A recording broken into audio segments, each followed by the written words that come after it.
ओम नमः सदेभ्यः। ओम नमः सदेभ्यः। ओम नमः सदेभ्यः। मंगलम भगवान वीरो मंगलम गौतमो मुनि मंगलम कुंद कुंदाद्यो जैन धर्मोस्तु मंगलम सर्वमंगल मांगल्यम सर्वकल्याणकारकम प्रधानम सर्वधर्माणाम जैनम जयतु शासनम जैनम जयतु शासनम वंदितु सर्वसिद्धि दुर्मचल मनोवंगदिं पत्ये मोक्षामि समय पाहुड़ मृणमो सुध केवली भणिदम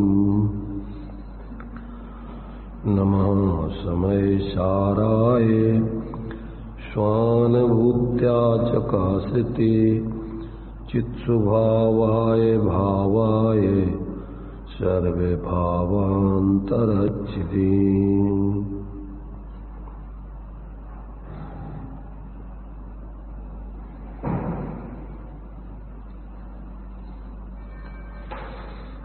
समय सार जी ग्रंथ अपना स्वाध्याय में चल रहा है। इसमें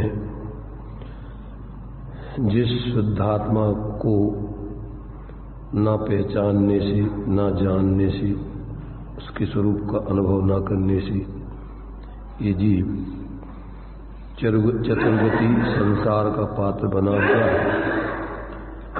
निरंतर अपने को ऐसे उस समय सार स्वरूप आत्मरूप अनुभव न करते हुए अन्य अन्य प्रकार से अनुभव करता हुआ निरंतर मोह राग द्वेष पूर्वक ये जीव दुखी हो रहा है।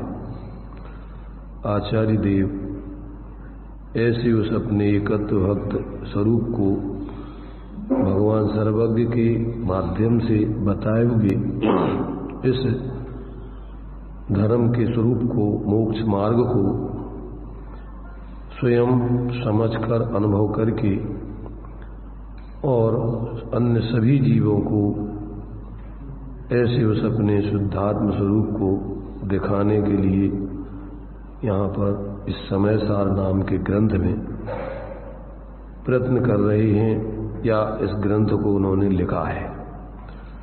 स्वयं ही ऐसे अपने उस शुद्धात्म स्वरूप का अनुभव करके यथाशक्ति उसकी साधना करते हुए इस काल में जितनी ऊंचाई पा सकते थे उतनी ऊंचाई को प्राप्त करके अब आगे और विशेष ऊंचाई जो छपक श्रेणी आदि है आगे श्रेणी चढ़ने की व्यवस्था है वो स्थिति इस काल में नहीं बन पाती है। इसलिए अब वो अपनी उतनी उत्कृष्ट साधना करते हुए और अन्य जीवों के लिए भी ऐसे अपने उस स्वरूप को दर्शाकर स्वरूप आराधना करने की प्रेरणा दे रहे हैं। मोक्ष मार्ग पर चलने की प्रेरणा दे रहे हैं। सुखी होने के मार्ग पर चलकर जीव को सच्चे सुख को प्राप्त कराने की विधि बता रहे हैं। तो यहाँ अभी 17वीं 18वीं गाथा में जिस स्वरूप को दृष्टांत देकर के सिद्ध किया था कि सामान्य रूप से तो आवाल गोपाल सबको वो आत्मा अपनी पर्याय में आ ही रहा है, व्याप ही रहा है, परंतु अपने विशेष ज्ञान में उस आत्मा का अनुभव न होने से उसकी यथार्थ प्रतीति न होने से उसकी साधना या उसका आचरण न करने से ये जीव अनादिकाल से अप्रतिबुद्ध अज्ञानी बना हुआ है और संसार में भटक रहा है। अब आचार्य देव आगे कैसे वो ज्ञानी बन सकता है तो वो विधि यहाँ पर जो भेदाभेद रत्नत्रय की विधि बतलाई 16वीं गाथा 17वीं गाथा 18वीं गाथा में। अब परंतु जब ऐसे आत्मा को न जान के न मान के अनुभव न करके जो जीव अन्य प्रकार से अपने को अनुभव करता रहता है, जानता मानता रहता है, प्रवृत्ति करता रहता है, वो जीव अप्रतिबुद्ध अज्ञानी बना रहता है। तो फिर आगे शिष्य का प्रश्न है कि ऐसा वो आत्मा कितने समय तक अप्रतिबुद्ध बना रहता है। जो इस प्रकार की अप्रतिबुद्धता है, अज्ञानता है, वो आत्मा कब तक ऐसा अज्ञानी बना रहेगा। तो आचार्य देव आगे 19वीं गाथा में कि वो तब तक अज्ञानी बना रहेगा जब तक इस प्रकार से अपना अनुभव करता रहेगा, मानता जानता रहेगा। तो ये 19वीं गाथा में अब यहाँ पुनः पूछते हैं कि यह आत्मा कितने समय तक अप्रतिबुद्ध रहता है, वह कहो। उसके उत्तर स्वरूप आचार्य देव इस गाथा को यहाँ पर कह रहे हैं। गाथा है, कम्मेनो कम्मिया अहमिदि अहकम च कम्मिणो कम्मम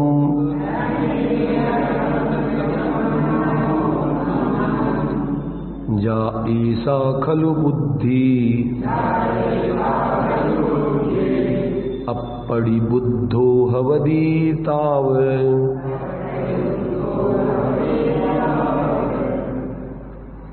नो कर्म कर्म जु में अवर में कर्म नो कर्म हूँ।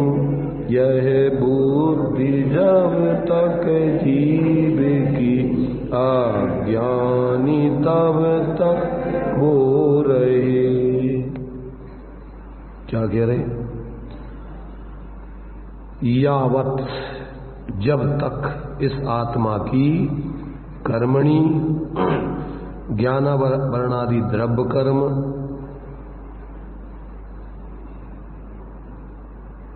भाव कर्म इसी में लिखा हुआ है क्या, और नो कर्मणि शरीर आदि नो कर्म में अहम यह मैं हूँ क्या, और अहकम कर्म नो कर्म इति मुझ में यह कर्म नो कर्म है। ऐसा खलु बुद्धि ऐसी बुद्धि है। तावत तब तक अप्रतिबुद्धा यह आत्मा अप्रतिबुद्ध अज्ञानी मिथ्या दृष्टि है। भवती कब तक कि जब तक तुम मूर्खता की अपनी अनुभूति प्रतीति करते रहोगे तब तक तुम अज्ञानी रहोगे। तुम्हारे ऊपर है कि तुम्हें कब तक अज्ञानी रहना है।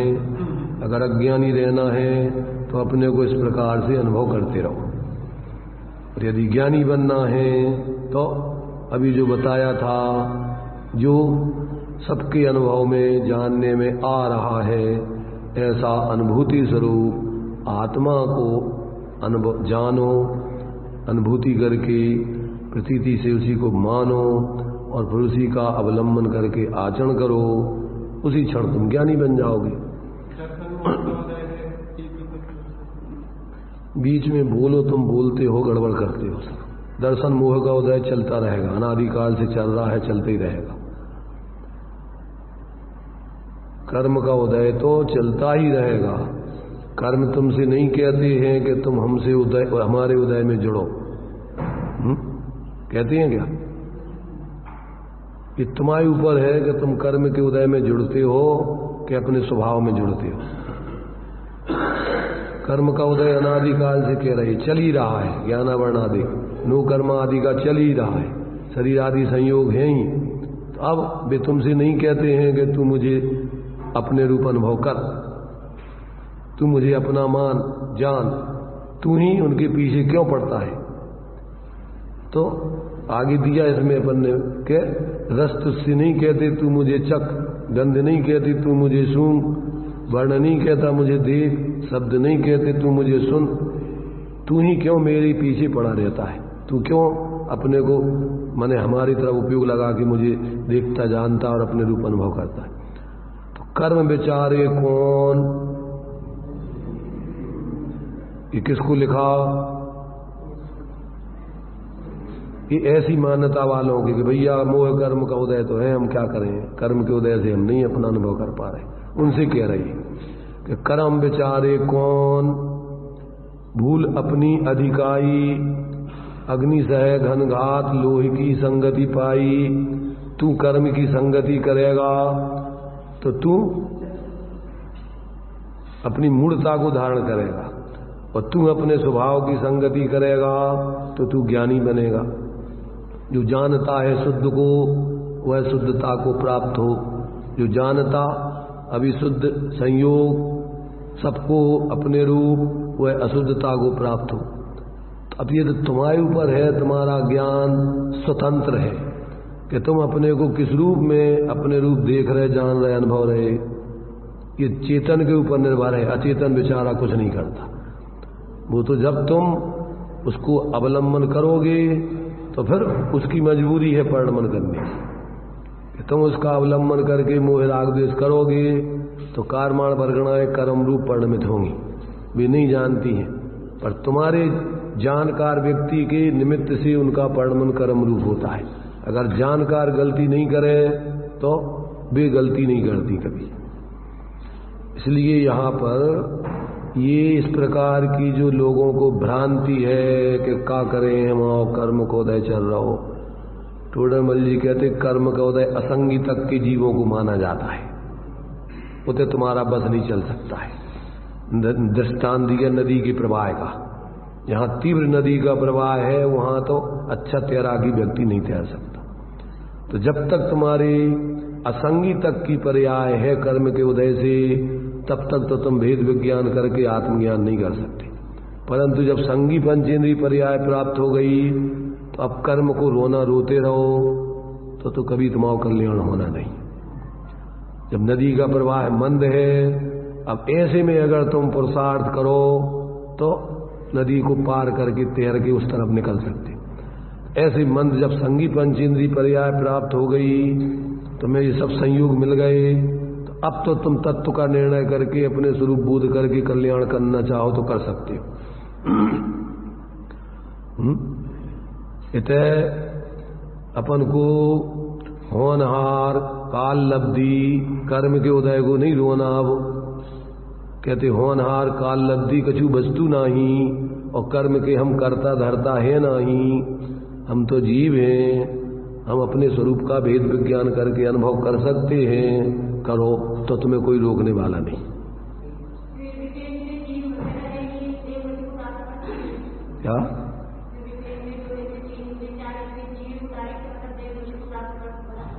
विदेह में कोई जीव नहीं है, दो इंद्री से विकलत्र जीव विदेह क्षेत्र में। कर्म क्षेत्र माने कर्म भूमि में तो है, पर भोग भूमि में नहीं।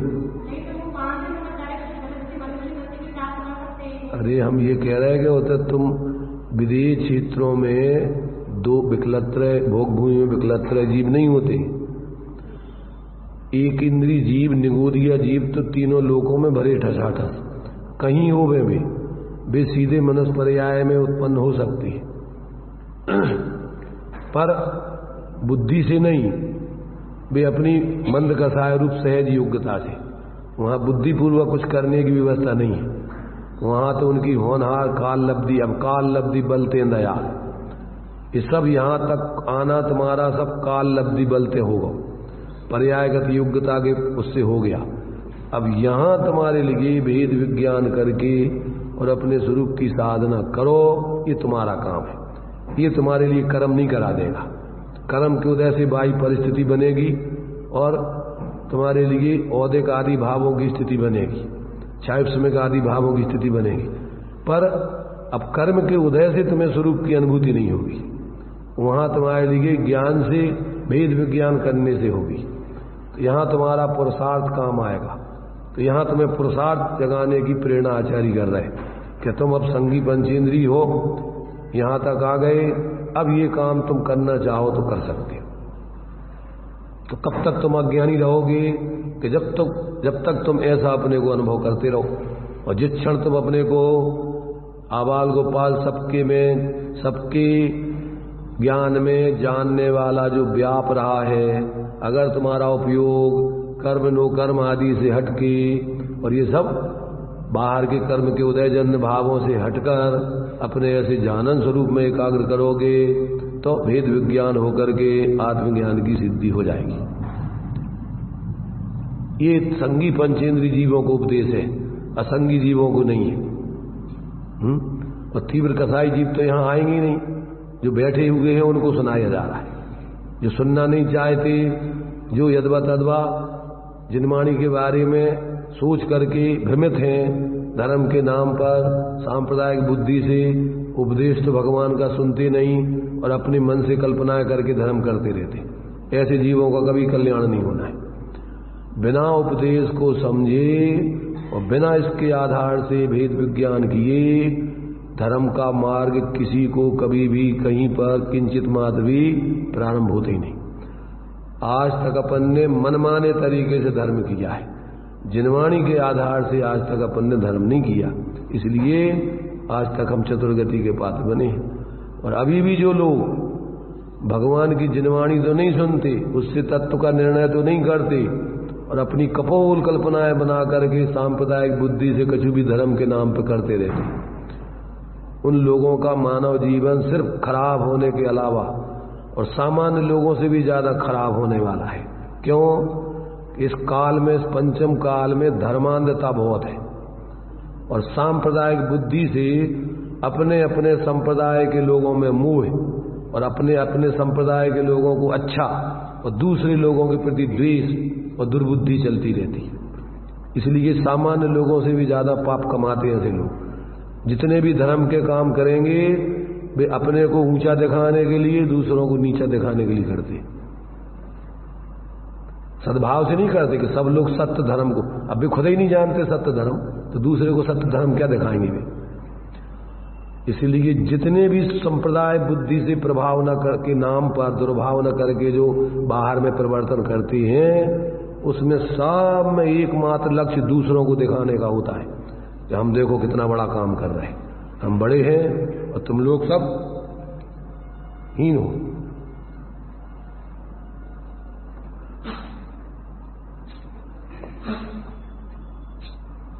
ऐसा जो है, जितने भी बिना तत्व ज्ञान के, बिना भगवान जिनेंद्र के उपदेश को सुने समझे और जितना भी मनमाने तरीके से धर्म करते हैं, उसमें उनकी तीव्र कसाएं होती हैं, दंभ होता है, अपने को विशेष बताना के लिए सब काम करते हैं और इसमें उनके लिए विशेष मिथ्यात्पूर्वक तीव्र कसाय से पाप का ही बंद होता है। इसलिए जब तक मंदिर समोषण का प्रतीक है और समोषण में 3 टाइम दिव्य धुनी खिड़ती है, वहां और कोई कार्यक्रम नहीं होते, और यदि मंदिरों में स्वाध्याय नहीं चलता है विशेष रूप से और अपने मनमाने तरीके से कुछ भी काम चलते रहते हैं, तो उसमें धर्म तो होनी नहीं है, भ्रम होना है धर्म के नाम पर, और दम्भ होकर के कसायों का पोषण होना है और आपस में लड़ना झगड़ना है पदों के पीछे, पैसों के पीछे और दुनिया के अनेक अनेक प्रकार के मुद्दे बना करके। इसलिए अपन को ये भगवान जिनेंद्र की वाणी भाग्य से मिली है। समझो तत्वों का, पहले ताते जिन पर मनमाने तरीके से सब कुछ कर लिया, पर तत्वों का अभ्यास करके स्वरूप साधना नहीं की। इसलिए आचार्य कह रहे, ताते जिनवर कथे तत्व अभ्यास करीजे और संशय विभ्रम मोह त्याग आपो लख लीजिए। अपने स्वरूप को जानकर अनुभव करके उसकी श्रद्धा ज्ञान लीनता करने का नाम धर्म है, धर्म की साधना है, और बाकी कुछ भी करते रहने का नाम धर्म पे भ्रम है। तो अभी लोगों को कुछ भी पता नहीं, ज्यादातर लोग तो भोले जीव हैं, अपने मनमाने तरीके से कुछ भी धर्म के नाम पे करते हैं। इतनी सीधी सादी धर्म की व्यवस्था है, जिन लोगों ने पूर्व में ऐसे तत्व का अभ्यास किया हो और उस समय अभी उनको धर्म यानी सम्यक दर्शन की प्राप्ति नहीं हो पाई हो, परंतु प्रयत्नशील इसी में रहे हो, तो उनकी विशुद्धता बन के आगे वो काय भले ही पूर्वगत पाप कर्म के तीव्र भाव करके नरक आदि आयु बांध ली हो और वहां चले गए हो, और वहां जाकर के उनको दुखानुभव पूर्वक फिर जाति माने उनके लिए तत्वों की अनुभूति आदि स्मरण आदि उनको हो जाए, क्योंकि सम्यक दर्शन के कारणों में दुखानुभव भी दिया है। जब पाप के उदय में तीव्र दुख का अनुभव होता है तो अपन को याद आती है कि कहां से हम यहां दुख में आ गए। तो पुरानी जो स्मृति जो तुमने सुना था कि भैया बहुआरंभ परिग्रहत्वम नारकस्य आयुषा, अपन ने जिनवाणी सुनी थी उसमें बताया था कि बहुत आरंभ हो परिग्रह के भाव, संक्लिष्टता कसाय के भाव, अति संक्लिष्ट भाव से जियो, कसायों से तीव्र कसायों से संक्लिष्ट भावों से जियो, तो फिर मर करके जीव को नरक आयु का बंध होता है। अति संक्लेश भाव होते मरियो तो बाद में जब जियो तो मरियो, तो पहले तो संक्लेशित भाव से जीवन जिया होगा, किसको निमित्त बना के जिया है उसने, ऐसी नरक आयु का बंद करके और फिर उस नरक गति में जाता है, नरक आयु को बंद कर।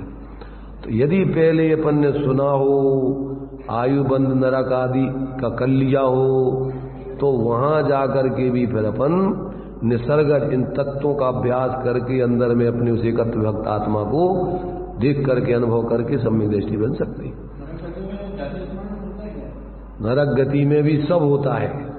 क्या होता है? दुखानुभव होता है, जाति स्मरण होता है, क्योंकि मति सुतक ज्ञान तो है, उसे भी पुरानी जाति विस्मरण हो जाएगा कि अपन ने पहले क्या किया था, तो वहां पर भी होता है।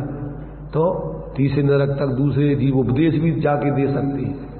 आगे के लिए दुखानुभव है और जाति स्मरण है, मुख्य रूप से दो ही कारण बतलाए कि वहां पर तुम्हें दुख के अनुभव पूर्वक पुरानी स्मृति आ जाए, तो उसके माध्यम से तुम अपनी गलती सुधार के और वहां अनुभव कर लो।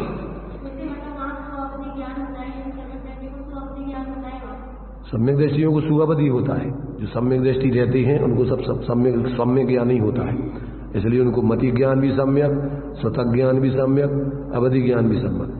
जो मिथ्या दृष्टि होते हैं उनको तो भाव प्रत्यय नाम का अवधि ज्ञान है। तो मिथ्या दृष्टियों को जन्म से तीन कुज्ञान मिलती है और सम्यक दृष्टियों को 3 सुज्ञान होती है। और यदि मिथ्या दृष्टि अवस्था में गया और बाद में दुखानुभव आदि के माध्यम से उसको अपने अंदर में उसको पुरानी स्मृति आई और उसमें से उसने अपनी गलती सुधार के अंदर में आत्मानुभूति पूर्वक सम्यक दर्शन कर लिया, तो वहां उसके तीनों ज्ञान फिर सम्यक हो जाएंगे। जो मिथ्या कुज्ञान थे वे सम्यक ज्ञान बन जाएंगे, क्योंकि सम्यक ज्ञान कब कहलाते हैं? सम्यक साथे ज्ञान होए पे भिन्न आराधो, लक्षण श्रद्धा जान दोऊ में भेदाबाद। सम्यक कारण जान ज्ञान कारज है सोई, युगपत होते हु प्रकाश दीपक से जोई। तो जैसे ही उनका सम्यक दर्शन हुआ उसी समय उनके सम्यक ज्ञान, तीनों ज्ञान सम्यक हो जाते हैं, तो उसी समय फिर वो सम्यक तरीके से जीवन जीते हैं। तो इसके अलावा और कोई धर्म करने का, तत्व अभ्यास के बिना और धर्म प्रकट करने का कोई उपाय नहीं। अभी पढ़ा अपन ने, न अन्यथा साध्य सिद्धि। इस प्रकार से बिना अपने परद्रव्यों से भिन्न स्वरूप को श्रद्धा अनुभूति प्रतीति किए, उसका आचरण किए बिना साध्य की सिद्धि नहीं होती। ये पहले पढ़ा था अपन ने, अभी इसमें अपन ने पढ़ा था, 2 बार दिया था। न खलु ये 20वां छंद दिया था। न खलु यस्मात् अन्यथा साध्य सिद्धि, कि इसको छोड़ करके मैंने ऐसे अपने आत्मा की अनुभूति प्रतीति और उसकी आचरण किए बिना और अन्य प्रकार से साध्य की सिद्धि, सुखी होने की सिद्धि कोई नहीं सकती। ये कई मार्ग है सभी जीवों को, तीनों कालों में, हर क्षेत्र में, इसके अलावा कोई उपाय नहीं। एक हुई त्रय काल में परमार्थ को पद। सबसे पहला तत्वार सूत्र का पहला सूत्र है सम्यक दर्शन ज्ञान चारित्राणी मोक्ष मार्ग। अब उसी सम्यक दर्शन ज्ञान चारित्र की सिद्धि पूरे तत्वार सूत्र में, और इसमें भी वो सम्यक दर्शन ज्ञान चारित्र की सिद्धि के विषय 7 तत्व 9 पदार्थों का वर्णन 13वीं गाथा में दिया, उसी को यहां सिद्ध कर दें। तो सभी ग्रंथों में इसी बात को जैसे बने तैसे समझाने का आचार्य प्रयत्न करते हैं कि भैया तुम 9 तत्वों में अपने एकत्र भक्त स्वरूप को देखो। आज तक तुमने अपने उस एकत्र भक्त स्वरूप को नहीं जाना, माना, अनुभव किया, इसलिए चतुर्गति के पात्र बने।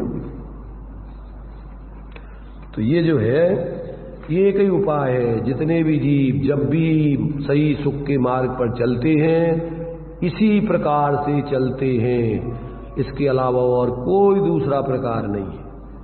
तो जब तक इस बात को ये ऊर्ध्वता नहीं करेंगे, मुख्य नहीं करेंगे, और अपने मनमाने तरीके से कुछ भी मूर्ख नेताओं की संगति करके धर्म के नाम पे इस काल में तो मिथ्या दृष्टि पैदा होती है और पापानुबंधी पाप का अनुबंध करने वाले पुण्यात्मा होते हैं। रत्नगण सराफकाचार्य जी में दिया।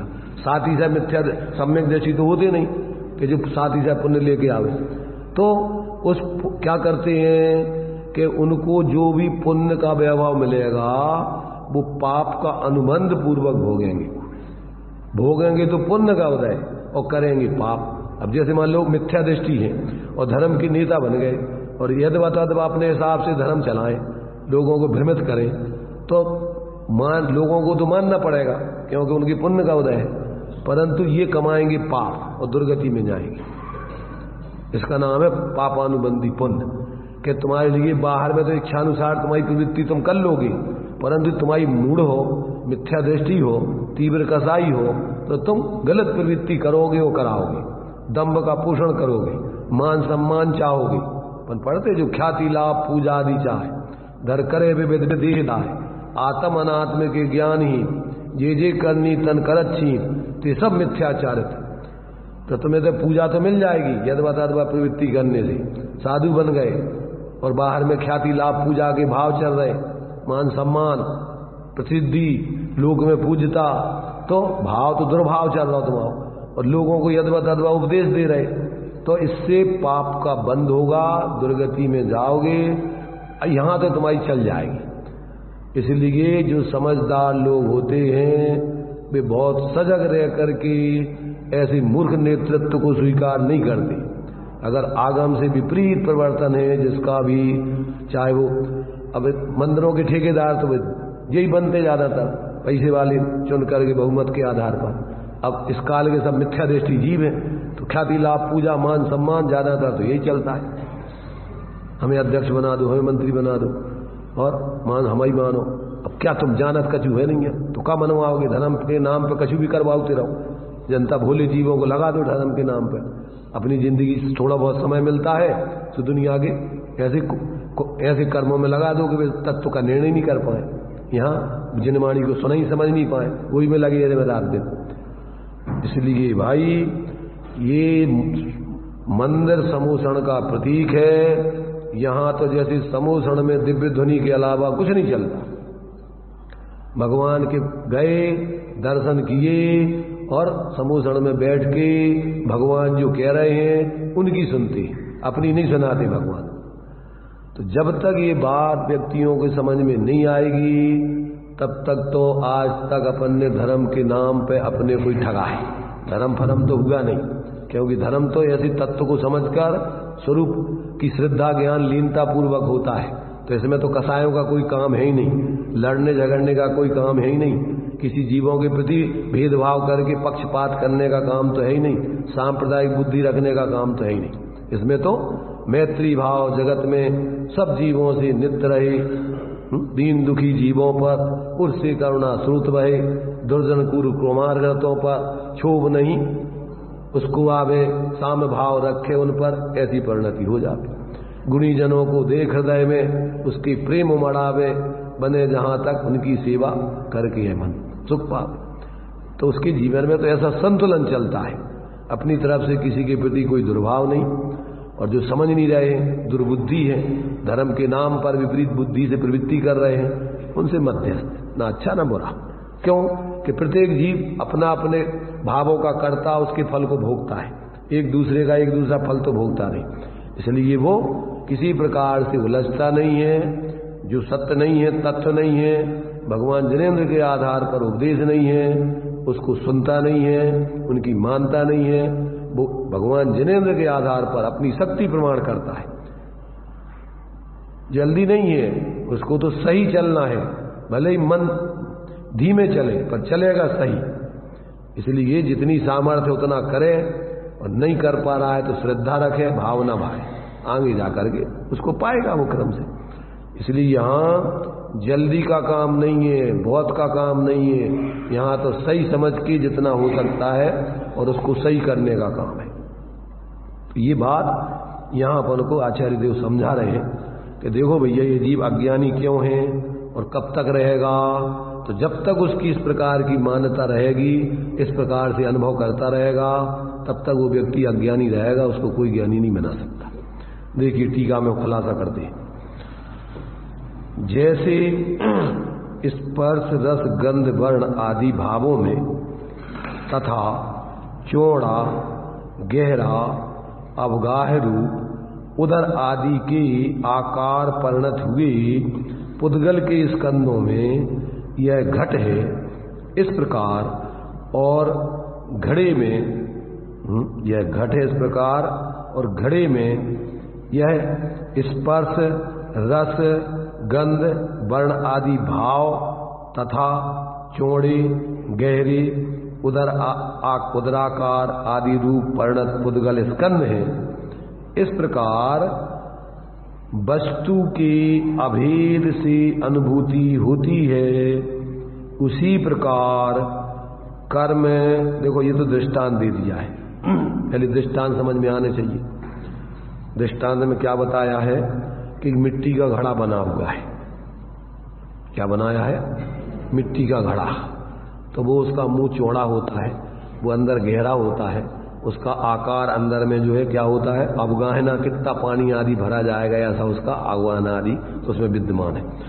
तो उसमें क्या है कि उसमें क्या कैसे बना है वो, ये पर्ण इस प्रकार घड़े के आकार हुए पुद्गल के स्कंदों में, वो घट जो बना हुआ है ये पुद्गल द्रव्य के समूह का, और उसमें स्पर्श रस गंध उसकी गुण हैं, और ये चौड़ा गहरा इस प्रकार की उसकी अवस्था है स्कंदों की, पुद्गल स्कंदों की।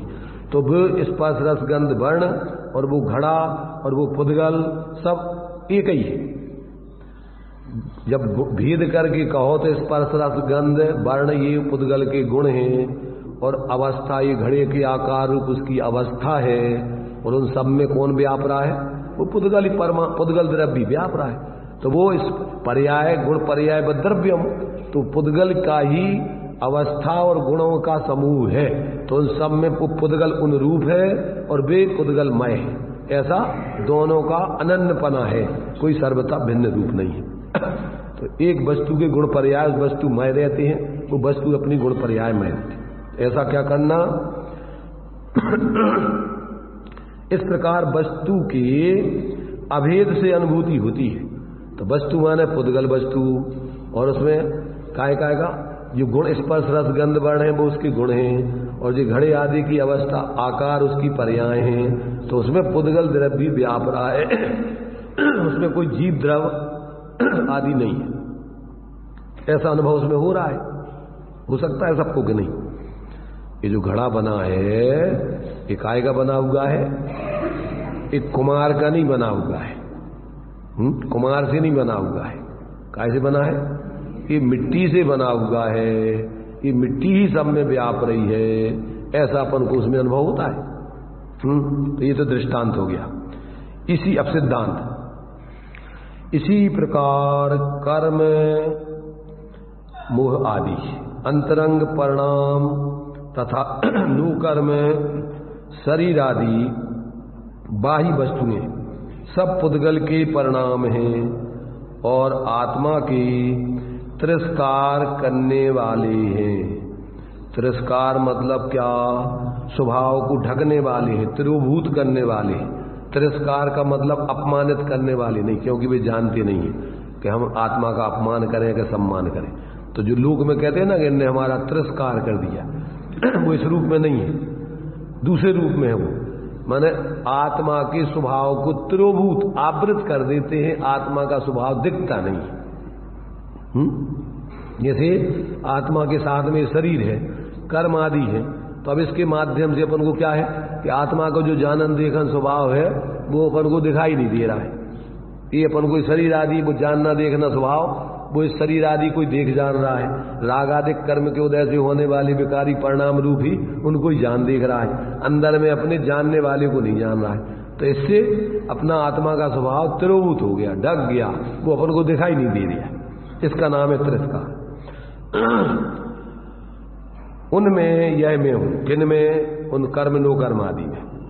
इस प्रकार और आत्मा में यह कर्म नो कर्म आदि अंतरंग तथा नोकर्म शरीर आदि बहिरंग, आत्म तिरस्कारी आत्मा के तिरस्कार करने वाले पुद्गल परिणाम है। इस प्रकार वस्तु के अभेद से यानी अपन शरीर आदि को और कर्मादि के निमित्त से होने वाले रागादिक भावों को आत्मा जानते रहें और आत्मा में उनको जानते रहें कि हमारे में यही शरीर आदि है, रागादिक हैं और हम शरीर आदि रागादिक रूप है। ऐसा अपने में उनको देखे और उन रूप अपने को देखे, ये मैं हूं और ये मेरे में है, ऐसा जाने तो क्या हो रहा है इससे?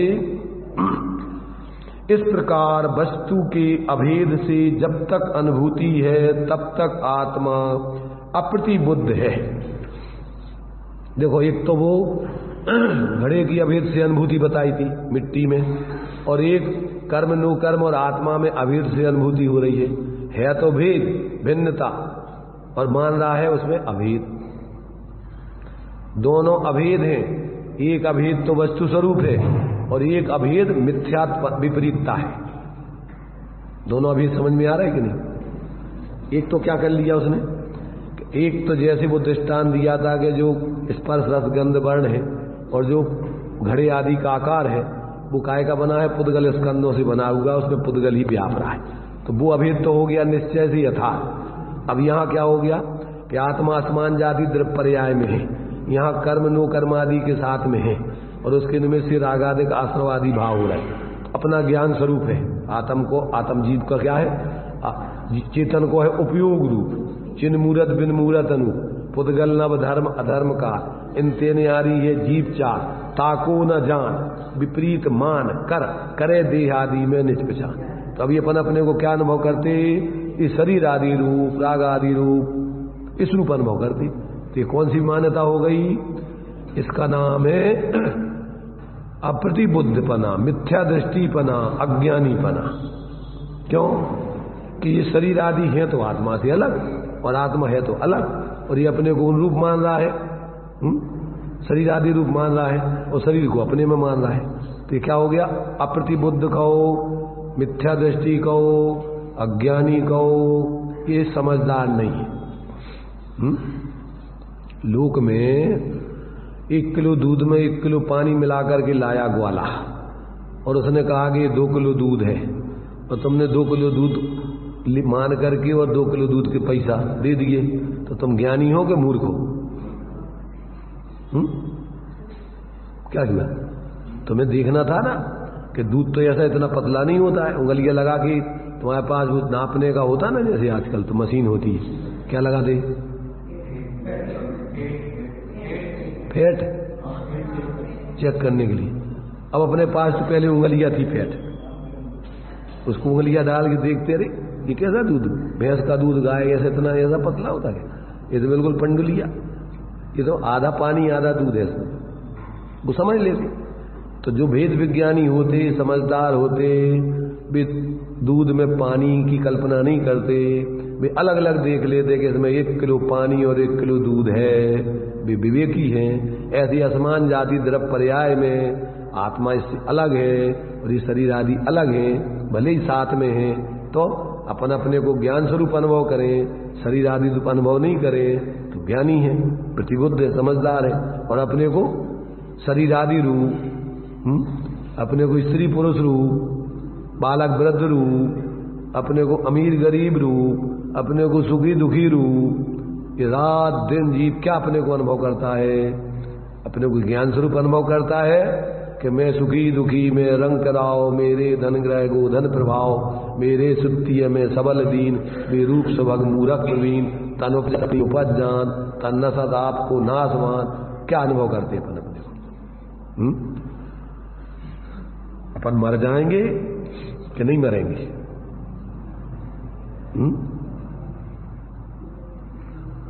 अरे भाई, अपन इस मनुष्य पर्याय में हैं, तो अपन इस मनुष्य पर्याय जैसे ये आयु पूरी होगी तो अपन मर जाएंगे, क्या होगा? देखो, मर जाना शब्दों में कहने की बात नहीं है। मरना, मर जाने का अर्थ क्या होता है? अपन बोल तो रहे हैं मर जाना, मर करके कहीं जाना, मर करके नाश होना नहीं कह रहे, मर जाना, मर करके इस पर्याय से कहीं दूसरी जगह चले जाना। और अपन मानते क्या है? नाश होना, इसका नाम मूढ़ता है। और पर्याय से पर्यांतर हो जाना, इसका नाम मूढ़ता नहीं है, समझदारी है। पर्यायों को बदलते हुए देखना ये सम्यक ज्ञान है, और उसमें आत्म द्रव्य को नित्य देखना ये सम्यक ज्ञान है। द्रव्य की अवस्थाएं बदलती रहती हैं, और द्रव्य पने से द्रव्य ज्यों का त्यों रहता है, बोई का बोई, बोई का बोई। सोना है तो सोने की अवस्थाएं बदलती रहती हैं, कभी अपन ने हार, कभी चैन बनवा ली, कभी खड़े बनवा लिए, तो सोना नष्ट हो गया क्या हो गया? बदल गया, अवस्था से अवस्थांतर हो गया। ऐसे ही आत्मा नष्ट नहीं होता है, क्या करता है? बदलता रहता है, अवस्था से अवस्थांतर होता रहता है। तो अपन अपने को अभी इस मनुष्य पर्याय में आत्मदृष्टि से देखो तो अपनी आत्मा ज्यों की त्यों पूरी अनादि अनंत पूरी रहती है, कभी कम नहीं होती, अवस्थाएं बदलती रहती हैं। अब भले अपन शरीर में है तो अपने कितने प्रदेश कम हो गए, और मोक्ष में चले जाएंगे तो कितने प्रदेश बढ़ जाएंगे। संसार में तो कितने गुण कम हो गए अपने, और मोक्ष में पहुंच जाएंगे तो कितने गुण बढ़ जाएंगे। कुछ नहीं घटता बढ़ता, सिर्फ अकेली मान्यता में, जानपने में अपनी वृत्ति बदल जाती है। अभी जो अपन शरीर आदि रूप अपने को मान रहे हैं, अपन उस रूप नहीं मानेंगे। शरीर रूप आदि रूप अपने को जान रहे हैं, उस रूप नहीं जानेंगे। अपने को क्या जानेंगे? चेतन स्वरूप जानेंगे, मानेंगे, उसी में स्थिरता करके उसी का निराकुलता भोगेंगे। अभी पर में निरंतर जुड़ रहे हैं, पर में स्थिरता कर रहे हैं, तो निरंतर आकुलता कर रहे हैं। पर में स्थिर तो हो नहीं सकती भाई, पर तो पर ही रहेगा, और पर का लक्ष्य कर करके निरंतर आकुलता कर रहा है, राग देश कर करके। इसलिए जब तक व्यक्ति को ऐसा तत्व का अविपरीत ज्ञान श्रद्धान नहीं होता, और ऐसे अपने उस स्वरूप के अवलंबन से पर में जुड़ने संबंधी आकुलता नहीं छोड़ता, तब तक ये जीव सुखी नहीं हो सकता। सुखी होने के लिए निरंतर परावलंबन कर रहा है। क्या कर रहा है? सुखी होने के लिए क्या कर रहा है बताओ? अपन सुखी होने के लिए रात दिन प्रयत्न कर रहे हैं कि नहीं कर रहे हैं? तो क्या कर रहे हैं रात दिन? चलो दुकान चलाएं, पैसा कमाएं, सुखी हो जाएंगे। हैं? हो जाएंगे सुखी कि नहीं? कितने पैसा हो जाएंगे तो तुम सुखी हो जाओगे बताओ? तुम्हें कितने पैसा दे दिए जाएंगे तुम सुखी हो जाओ? अभी तुम धंधा पानी छोड़ दो, हम तुम्हारे लिए, तुम ये बताओगे तुम्हें धंधा पानी करके तुम जीवन भर में कितने कमा लोगे जिससे तुम मान रहे कि हम सुखी हो जाएंगे? दीपेश, जीवन में तुम धंधे से क्या मान रहे हो कि हम कितने पैसे कमा लेंगे तो फिर सुखी हो जाएंगे? क्या है तुम्हारी मान्यता? है कोई निश्चितपना? है कोई तुम्हारा निर्णय? भ्रम भ्रम कुछ नहीं है, अनिर्णय की दशा है। लिखा है मोक्ष मार्ग प्रकाशक, कभी कहता है हमें जला देंगे, कभी कहता है शरीर को जला देंगे, कभी कहता है हमारा नाम रहेगा तो हम जिंदा रहेंगे। पागलों जैसा बकता है, उसको पता ही नहीं है सही गलत, सत असत अभिशेषात यद रक्षोपलब्धि रुन्मत। तो पागल व्यक्ति को जैसे कभी कुछ बकता कभी कुछ बकता, उसका ठिकाना नहीं। कभी कहता है कि अरे कोई काऊ को नहीं है। जब पाप का उदय आता है, जब कोई सुनता नहीं है तो क्या बोलने लगता है? बैराग हो जाता है, सब बेकार है, संसार आसान है, कोई काऊ को नहीं है। भैया वेद विज्ञान हो गया इसको कि नहीं हो गया? थोड़े लोग अनुकूल हो जाए, अच्छा पापा पापा चलो बोलो का पापा, क्या बात है क्या बात है, तो फिर मेरा अरे बहुत अच्छा बढ़िया, मेरा बेटा बहुत, मेरा सब अरे आनंद है। अरे इसको निर्णय नहीं है, भ्रम में है सब पूरा। लोग अनुकूल बने रहे तो सोचता है कि इससे हम सुखी। अरे कोई सुखी फुखी नहीं होना है, और ये सब अनुकूलता हमेशा नहीं रहती। पुण्यदाय जिनके तिनके भी ना ही सदा सुख साता, यह जगबास यथारथ देखो। कहते कोई ऐसा व्यक्ति बता दो लोक में कि पूर्ण रूप से संतुष्ट हो सब प्रकार से, एक आधा आदमी छांट के लाओ। है कोई ऐसा एक आधा आदमी कि जो पूर्ण संतुष्ट हो बिल्कुल, हमें कोई बिल्कुल अब समस्या नहीं है यहाँ पर? किसी न किसी रूप में उसकी समस्याएं अंदर में चलती रहती हैं, अज्ञान दशा में, भले ही भ्रम से पुण्य का उदय हो तो पुण्य के उदय में भी वो परेशान है। पुण्य का उदय है तो उस पुण्य के उदय में कैसे परेशान है? दाम बिना तृष्णा बंस धनमा, उसको तृष्णा है बहुत, और चाहिए और चाहिए और चाहिए। उनके पास इतना, अपने पास इतना भी कहाँ कम है। कितना भी मिलता जाए, नौकरी करने वालों को कितना ही वेतन बढ़ा दिया जाए, फिर भी और कच्चू काम नहीं होती, बैंक में जमा रहना है, मर जाना है ऐसे छोड़ के। खाना भी 2 रोटी 4 रोटी जितनी भूख लगे उतना ही, और शरीर, और वो भी पुण्य का उदय होगा तो वो खा पाओगे, पाप का उदय होगा तो वो भी नहीं खा पाओगे, बीमार हो जाओगे, पचेगा नहीं, कुछ हो जाएगा। तो ये जब तक व्यक्ति को अभी ये तत्व का निर्णय नहीं करता, ऐसी भ्रांति में जीता है, तब तक वो अज्ञानी रहता है, अप्रतिबुद्ध रहता है। अब तुम देख लो, मिला लो लक्षण तुम्हारी, कि तुम्हारी ऐसी मान्यता है, तब तक तुम अज्ञानी रहोगे। तो क्या कह रहे?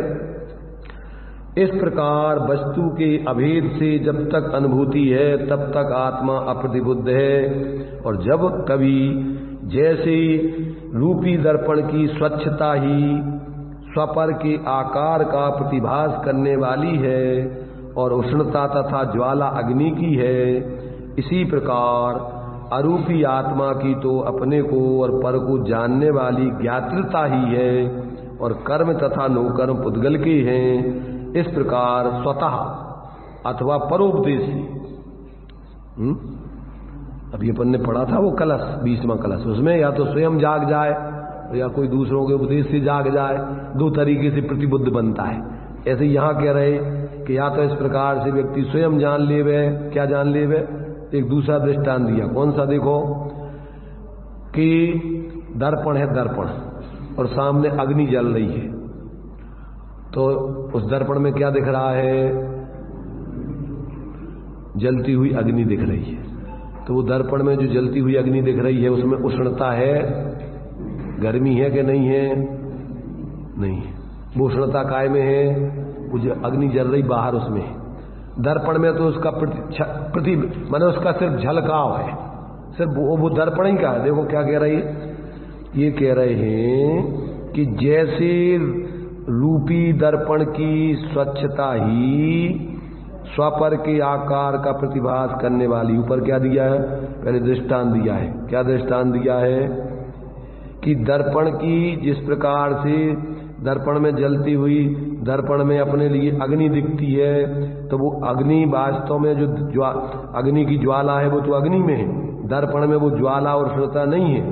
दर्पण में तो स्वच्छता है, उसकी स्वच्छता से स्वपर के आकार का प्रतिभास करने वाली है, माने उसकी स्वच्छता ही उसका स्वपर का प्रतिभास यानी आकार का प्रतिभास हो रहा है। दर्पण में तो दर्पण की स्वच्छता ही है और दर्पण की स्वच्छता झलक रही है, और उसमें दर्पण में ही अग्नि की स्वच्छता झलक रही है, तो वो तो स्वच्छता ही है दोनों। अग्नि का झलकना भी उस दर्पण का ही परिणमन है, और वो दर्पण रूप सामान रहना वो भी दर्पण ही है। ऐसे जैसे दृष्टांत दिया है, ये कह रहे हैं कि जिस प्रकार से उस दर्पण की स्वच्छता ही स्वपर के आकार का प्रतिभास करने वाली है और उष्णता तथा ज्वाला अग्नि की है, उसी प्रकार अरूपी आत्मा की तो अपने को और पर को जानने वाली ज्ञातृता ही है और कर्म तथा नो कर्म पुद्गल के हैं।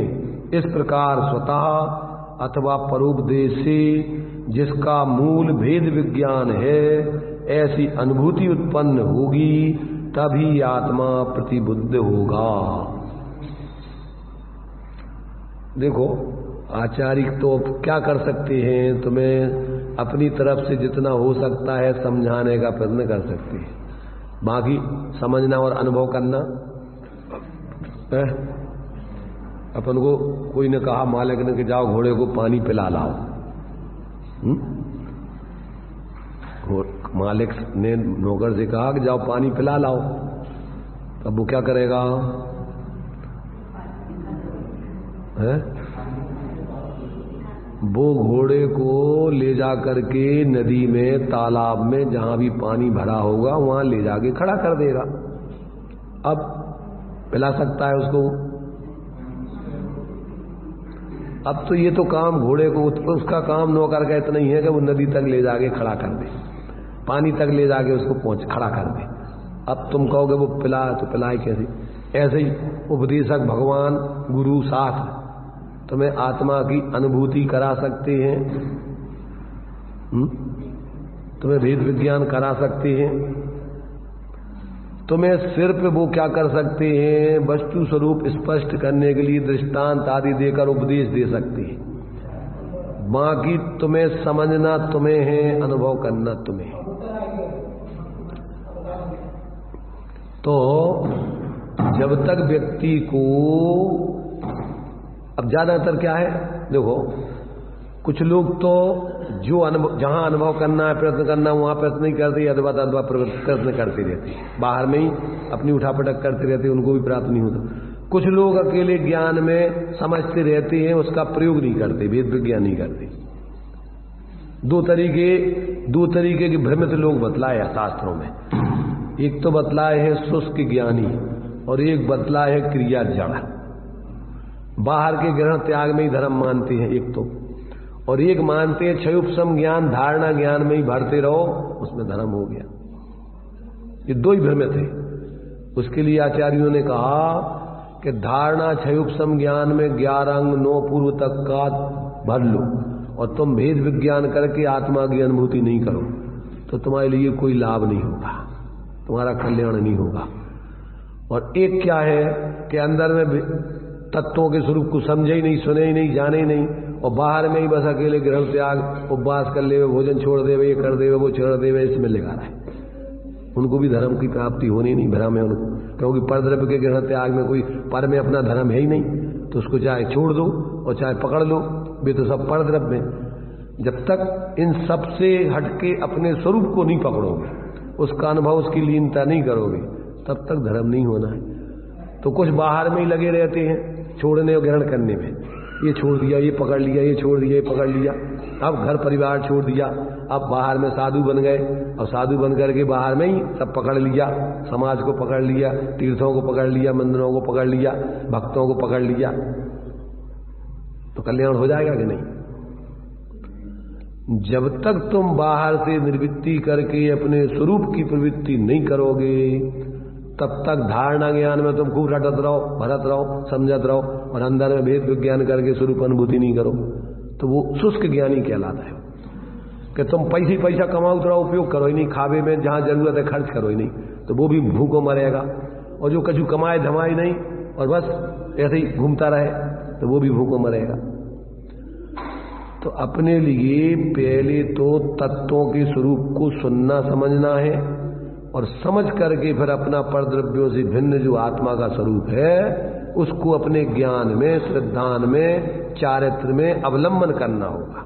जो अपन बोलते परद्रव्यंते भिन्न, आप में रुचि, आपका ज्ञान, आपकी लीनता, तो ये परिणति में अपने स्वरूप को ग्रहण करना है, परावलंबन छोड़ना है और स्वावलंबन ग्रहण करना है, इसका नाम धर्म है। तो अब परावलंबन छोड़ोगे तो पर छूटेंगे, अगर तुम परावलंबन नहीं छोड़ो तो भी तुम स्वा को ग्रहण नहीं कर सकते, पूरी उन्हीं में लगे रहो रात दिन, संकल्प कर, ये मेरा हो, ये तेरा हो, ये मकान, ये दुकान। और यदि उन्हीं को छोड़ के और यदि आके तुमने बाहर भाई पकड़ लो, अपने को बेस बना करके मान लो कि हम मुनि हैं, हो तो तुम आत्मा। मुनि और गृहस्थ तो असमान जाति द्रव्य पर्याय, अपन को शरीर के आधार से कह रहे मुनि, आत्मा तो मुनि और गृहस्थ व्यवहार से कहा जाता है, परमार्थ से तो सब जीव हैं, ना कोई मुनि है और ना कोई गृहस्थ है। जो सच्चे गृहस्थ बनते हैं साधना करने वाले, वे अपने को आत्मा जानते मानते हैं। ऐसे जो मुनि सच्चे होते हैं वे अपने को इस पर्याय में एकत्र बुद्धि नहीं करते कि हम मुनि हैं, बहुत बड़े हो गए। वे अपने को क्या जानते हैं? अपन जीव हैं, ऐसा जानते हैं, ऐसा उसका अनुभव करते हैं और उसी की आराधना करते हैं। तो बाहर में जब पर से मोह छूट जाता है तो बाहर में फिर सब छुप, बाहर का परिग्रह त्याग आदि होगा, बाहर में सब कपड़े आदि, शरीर से मोह नहीं होगा तो कपड़े आदि भी नहीं पहनेंगे। जैसे बच्चे होते तो उनको कोई शरीर से ज्यादा मोह नहीं, तो वे नग्न घूमते हैं। ऐसे ही जिनको अंदर से अपने स्वरूप का बोध हो गया और उसी की प्रचुर साधना करेंगे तो उनके लिए बाहर में शरीर आदि की ज्यादा सार संभाल करने की जरूरत ही नहीं पड़ती, क्योंकि अपन जीव है, ये शरीर तो संयोग रूप है, अजीब है, इतना उनके लिए अब आसक्ति रही नहीं कि इसकी व्यवस्था में अपना समय खराब करें। तो जब तक ऐसा व्यक्ति को विपरीत तत्वों का निर्णय होगा, जब तक परद्रव्यों से भिन्न अपनी स्वरूप की श्रद्धा, ज्ञान और स्थिरता की साधना, तो ज्यादातर आज वर्तमान में आज क्या हमेशा ऐसे भ्रम होते हैं कि कुछ तो बाहर में क्षयोपशम ज्ञान की मारा मारी में पंडित बन करके दूसरों को सुनाने के चक्कर में अपने को ज्ञानी मानते रहते, सुनाते रहो सुनाते रहो सुनाते रहो, जीवन में कोई प्रयोग नहीं करती और उसी से अपने को मानते कि हम सब जानते हैं और दंभ करते उसका क्षयोपशम ज्ञान का। इसलिए आचार्यों ने सबसे पहले ज्ञान का मद बतलाया है, मुनिराजों को भी बताया। 22 परिसयों में 2 प्रकार के परिसय ज्ञान संबंधी है कि ज्यादा क्षयोपशम ज्ञान हो गए तो उससे अपने को बड़ा नहीं मानना, दंभ नहीं करना, और ज्ञान का क्षयोपशम कम हो गए तो उससे अपने को दीनहीन नहीं मानना। एक प्रज्ञा परिसय है और एक अज्ञान परिसय है। एक क्षयोपशम ज्ञान की हीनाधिकता वाले परिसय है दो, कि ज्ञान की क्षयोपशम की कमी हो तो उससे घबराना नहीं। क्यों कि क्षयोपशम ज्ञान आदि है तो पर्यायजन, तुम तो अंदर में अपने द्रव्य स्वभाव को जो ज्ञान क्षयोपशम है संगी पंचेंद्रिय उसको अपने उस द्रव्य स्वरूप का अनुभव करने में लगाओ, उससे सब तुम्हारे राग द्वेष मोह का भाव हो के वीतराग दशा की प्राप्ति हो जाएगी। तो ज्यादा क्षयोपशम नहीं हो, चिंता नहीं करना, और ज्यादा क्षयोपशम हो गए तो उसका दंभ नहीं करने लग जाना। इस क्षयोपशम को गोड़ करके अंदर में अपने एकत्र भक्त आत्मा की आराधना करना, इसके माध्यम से अपने को ज्ञानी मान करके दंभ नहीं करने लग जाना। तो ये भी परिसय है, क्षयोपशम ज्ञान का अहंकार नहीं करना और क्षयोपशम ज्ञान की हीनता से दीनता नहीं करना। ये दोनों प्रकार का परिसय है, दोनों में सहज रह करके स्वरूप आराधना करना, इसका नाम धर्म है। तो बाहर में कोई पुण्य के उदय से धर्मात्मा नहीं बन जाता और पाप के उदय से पापी या धर्मात्मा नहीं बन जाता।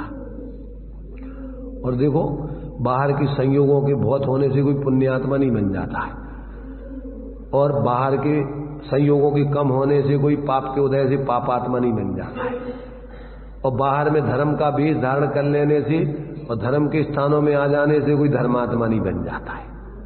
कैसे बनता है पापात्मा पुण्यात्मा धर्मात्मा? धर्म भावों से धर्मात्मा कहला, धर्मी आत्मा की आराधना करने से धर्मात्मा, मंद कसाय रूप प्रवृत्ति करने से पुण्यात्मा और तीव्र कसाय रूप प्रवृत्ति करने से पापात्मा। कैसे बनती पुण्यात्मा पापात्मा धर्मात्मा? भावों से, पाप भावों से पापात्मा, पुण्य भावों से पुण्यात्मा और धर्म भावों से धर्मात्मा। धर्म की बीज धारण कर लेने से धर्मात्मा नहीं, धर्म के स्थानों में आ जाने से धर्मात्मा नहीं। समझ रहे ना? ये अपन को अगर समझ में आ जाए तो अपन भ्रम में नहीं रहेंगे किसी प्रकार। तो यहां अपन को वही बात समझाई कि भाई जब तक जीव इस प्रकार भ्रम में रहता है, अपना ऐसा यथार्थ स्वरूप का निर्णय करके और उसका श्रद्धान ज्ञान और उसका अनुभव करते हुए उसका आचरण नहीं करता, तब तक कोई धर्मात्मा नहीं बन सकता। तो ये बात अपन को यहां कब तक अज्ञानी रहेंगे कह रहे कि जब तक तुम रहना चाहो, तुम्हारे ऊपर है, कौन रख रहा तुम्हें, अज्ञानी बनाए कौन है? तुम अपनी मूर्खता से अविवेक से अनिर्णय से बने हुए हो। जिस दिन तुम तत्व का निर्णय करके अपने को ज्ञान स्वरूप आत्मा जानोगे, मानोगे, अनुभव करोगे, उसी क्षण तुम धर्मात्मा बन जाओगे। तो तुम्हारे ऊपर है। किसके ऊपर है? अप्रतिबुद्ध बने रहना और बनाए रखना। कौन बनाए तुम्हें अप्रतिबुद्ध? तुम अपनी मूर्खता से अप्रतिबुद्ध बने हुए हो, और तुम प्रतिबुद्ध होना है तो तुम ही विवेक जागृत करके वेद विज्ञान करके प्रतिबुद्ध बन सकते हो। तो जब चाहो, संगी पंचेंद्रिय जीव है, जब चाहो तुम वेद विज्ञान करके अपने को अपने रूप अनुभव करो। कौन तुम्हें रोकेगा बताओ? कर्म रोकेंगे क्या? कर्म तो अजीब है। अगर वो इस प्रकार तुम्हें दुखी सुखी करते हो तो उनमें ज्ञान भी होना चाहिए, बल भी होना चाहिए, वो तो है नहीं उनमें। आ रही आई बातें समझ में आ रही है उनको? लोगों को ऐसा लगता है कि यार जी बात है तो कब तक सुनेगी, तो अपन सुन ही रही। आचार्य कह रहे कब तक नहीं, कि जब तक तुम्हारे लिए ज्ञान में, कब तक ऐसा वेद विज्ञान करना, इसी में लिखा हुआ है यावत पराच्युत्वा ज्ञानम ज्ञाने प्रतिष्ठिते। जब तक पर से हटकर अपने स्वरूप में ज्ञान स्वरूप आत्मा में स्थिर होके केवल ज्ञान रूप परिणत नहीं हो जाओ, तब तक तुम्हारे लिए यही काम करना है। इसके अलावा दूसरा काम नहीं है धर्म का, ध्यान रखना। धर्म का काम तो स्वरूप की आराधना को छोड़ के और कुछ करने का नाम धर्म नहीं है। धर्म है इसलिए भैया इसमें घबराने का काम नहीं है कि तुम कहोगे भैया हम कब तक ये तुम्हारे लाने निभावे, कि जब तक तुमने प्रतिज्ञा करी है, जब तक तुम जीवन रहेगा तब तक तुम्हें निभाना पड़ेगा। जो वादा किया है निभाना पड़ेगा।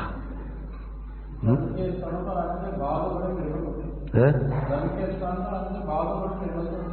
अगर करोगे तो धर्म के स्थान पर आकर के अगर तुम कसाई रही द्वेष बुद्धि करने लग जाओ, लड़ने झगड़ने लग जाओ, हमारे प्रति दुर्भाव करने लग जाओ, शास्त्रों के प्रति ये कहाँ के लोग हैं, कैसे ही बातें कर, नहीं तुम्हारी नहीं कह रहे, जो अगर आगे कर सकता ना कोई, कि नहीं कर सकता, यहीं आकर के अदबत चिल्लाने लग जाए, चीखने लग जाए, कहाँ के पागल लोगों ने जो है ये क्या कर रखा है, लोगों को भड़का रखा है, लोगों को क्या बोलते रहते हैं सब, तो अब क्या होगा धर्म के स्थान पे आकर के? धर्म होगा कि पाप होगा?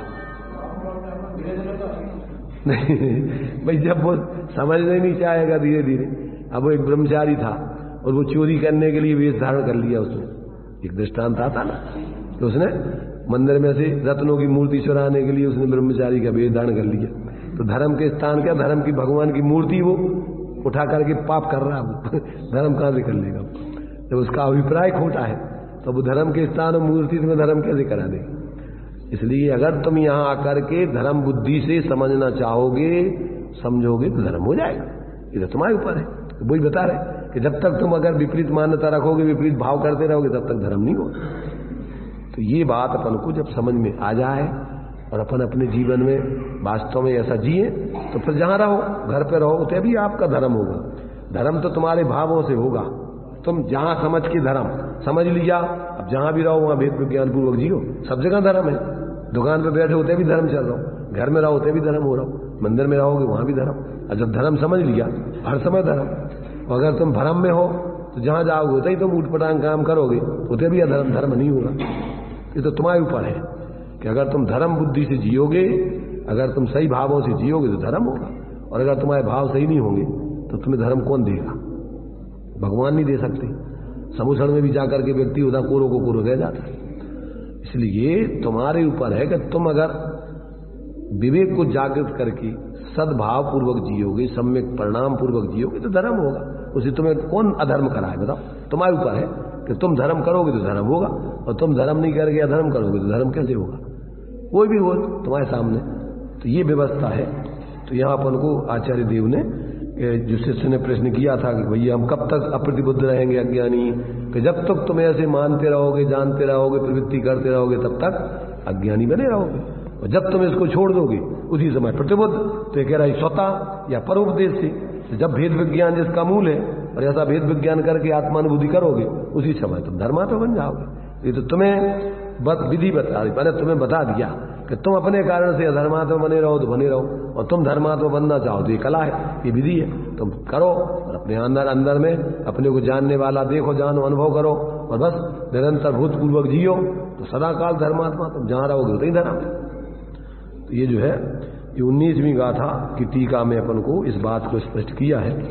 अब उसमें भावार्थ और आचार्य एक श्लोक भी दिया है अमृतचंद देव ने, और आचार्य जयसेन ने भी इसी बात को स्पष्ट किया है।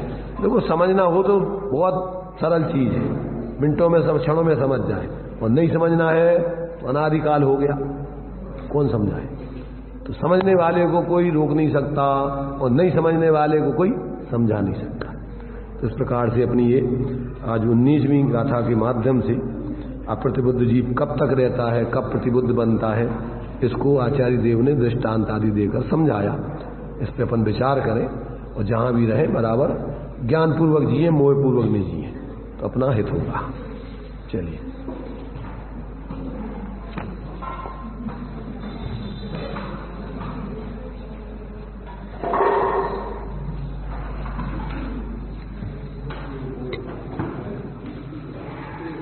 मंगल प्रभात जागा है, जीवन में पहली बार समकित का सूर्य खिला है, परिणति में पहली बार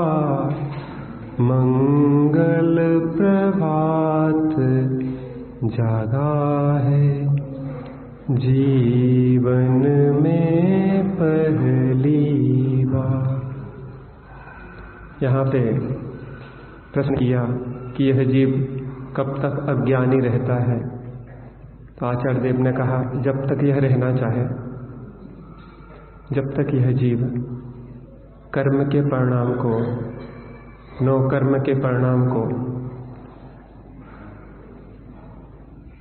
मैं कर्म हूँ, नो कर्म हूँ या है हमारे ये सभी, यह मान्यता जब तक रहे अज्ञानी है तब तक सभी, जब तक कर्म के परिणाम को, नो कर्म के परिणाम को ये मेरे हैं या मैं इनका करता हूँ, तब तक जब तक मानता है तब तक यह अप्रतिबुद्ध रहता है। और जब यह मान्यता छोड़ देता है तो यह प्रतिबुद्ध ज्ञानी हो जाता है। शीघ्र ही हम प्रतिबुद्ध हों, ज्ञानी हों, ऐसी भगवान।